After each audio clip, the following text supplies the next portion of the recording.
প্রথমেই ক্ষমা চেয়ে নিচ্ছি আলিম 2024।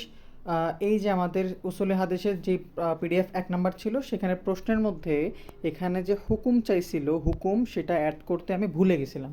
সো তোমরা হচ্ছে অনেকে আমাকে মনে করাই দিছো ব্যাপারটা, এই জন্য তোমাদেরকে অনেক বেশি ধন্যবাদ যে হুকুমটা যে দিতে হবে সেটা মনে করাই দিছো। কিন্তু এখানে আমি যে হুকুমটা অ্যাড করছি তোমাদের সবার কাছে ভাল লাগবে। দেখো দেখো যে কত বড় হুকুমটাকে গাইডের আমি জাস্ট 2 লাইনে নিয়ে আসছি। এই যে মুতাওয়াতির ও আহাদ হাদিসের হুকুম, এই হাদিসের হুকুম কি? দেখো, আবু হানিফা রহমতুল্লাহ আলাইহের মতে, এর মতে কি, মুতাওয়াতির হাদিস দ্বারা প্রমাণিত বিষয় অস্বীকার করলে কুফরি হবে। হ্যাঁ, আর হচ্ছে যদি আহাদ পর্যায়ের হাদিস হয়, তাইলে এটাকে যদি কেউ অস্বীকার করে, তাইলে সেটা দ্বারা বিভ্রান্তি ও ভ্রষ্টতা বলে গ্রহণ করা হবে বা গণ্য করা হবে। দেখো, 2 লাইনের মধ্যে হচ্ছে হুকুমটা নিয়ে আসছি।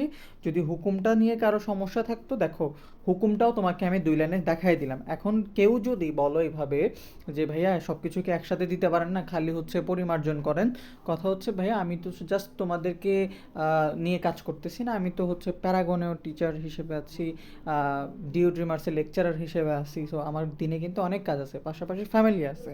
সো কিছু কাজ মিস্টেক হইতেই পারে, এগুলোকে মিস্টেক হিসেবে না ধরে পজিটিভলি নাও। তোমাদেরকে অনেক কিছুই আমি ফ্রিতে দিচ্ছি, এটা হচ্ছে বড় কথা।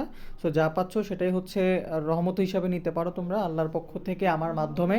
আমি তো অবশ্যই তোমাদের থেকে এই জন্য থ্যাঙ্কস পাইতেই পারি। আচ্ছা, যাই হোক, বেশি কথা বলে ফেলছি।